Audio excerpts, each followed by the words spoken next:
Monday nights were for family dinner. For a while, I lived in a community house with friends in Memphis. We decided to set aside one night every week, committing to sharing a meal. We often ate together at other times too, but around this meal, we made a sort of pact. We knew that if we expected to create a habitat of real belonging and hospitality, we had to be serious about maintaining a particular quality of companionship. To this, we added a Thursday morning household prayer time, establishing a rhythm we could build the rest of our week around. As we worked our various jobs and we kept up with other friends, we could return to a solid core back home.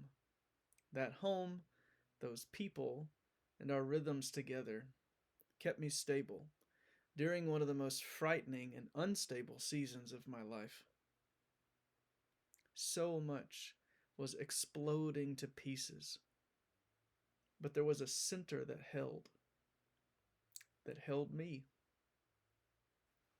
I hate to imagine what might have happened to me had I not had that little group of friends who kept me repeatedly, routinely in contact with a good, loving reality that differed so sharply from much of my circumstance. Life is rhythmic like that, isn't it? We eat, but just a few hours later, we're hungry again. We sleep, wear out, and the need to sleep returns. It shouldn't surprise us when our heart needs repeat, like the physical patterns of hunger and relief. Someone loves us with certainty, and before we know it, sad imaginings like brambles cover over the confidence that their affection had given us. And then the next day, we sit across from them at the table, and their smile, their talk, clears away the overgrowth, and we remember what's true. Maybe we wish it wasn't that way. Or maybe it's part of a generous design of need and provision that offers repeated opportunities for us to enjoy the same good thing over and over. That sounds like abundance. I mean, I'm glad I get to eat more than a single good meal in my life. One thing is for certain, good things take repeated, hands-on, deliberate maintenance. It seems we are created to enjoy a kind of glorious repetition, like the child in G.K. Chesterton's Orthodoxy who asks his daddy to do it again. Because like God, who daily says do it again to the Son, he still has the eternal appetite of infancy. So if I read the Bible every day, it's not because it's the right thing to do, but because otherwise I'll lose my grip on reality. The voice and the face of the one who has loved me will drift into a fog. The same pattern holds everywhere. Just like I need sleep,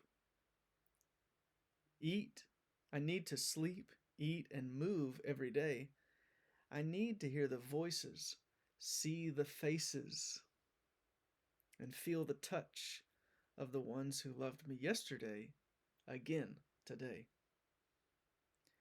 The repetition makes a joyful recognition possible that we are abundantly loved into a fabric of belonging. And here are the lyrics to the first song on album 2, A Tale of Two Trees, called You Belong. The idea of the first album is this meeting with Jesus and the woman at the well. And she is afraid to look at God because she expects only condemnation. But she finally looks at Jesus' face and finds that he's happy to see her. And she's surprised that God could want to be with her. But then this second album is about how, okay, that happened. Now what? well, now it doesn't magically, that didn't magically make all of your pain go away or all the difficulties of life. And so you wonder, well, was that real? Was that love and belonging that I felt at the well? Maybe that was all in my head. And the second album starts with this assurance that no, no, no, that was real. You really do belong. Um, Hold on to that face that you saw at the well, Jesus' face. So here are the lyrics. Wait, wait, before you give up. Breathe, breathe, and remember what's true. When you feel like you're a stranger and you can't find a friend, you belong to someone who loves you. You belong to someone who loves you. You belong, you belong. You were made to belong to someone who loves you. And some days the clouds will not part. Most days there's a fog on your heart. But you've been around enough to know the daylight will come.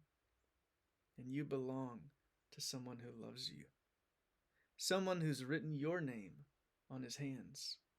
Someone who laid down his life. Someone who waited with tears in his eyes and kept watch down the road for his runaway child. I know with the world like it is, hope tends to slip through your fists. But the truth is the truth. Though the whole world tell lies, you belong to someone who loves you. You belong to someone who loves you. You belong. You belong. You were made to belong to someone who loves you. So that is the first song and story in A Tale of Two Trees, which is book 2 of the Well trilogy. Book 1 is Only a Lover Sings, and book 3, Where the River Goes, comes out this fall. I'm working on it right now in this very studio. In fact, um, back there on the screen is one of the songs for that album. So I better get back to work.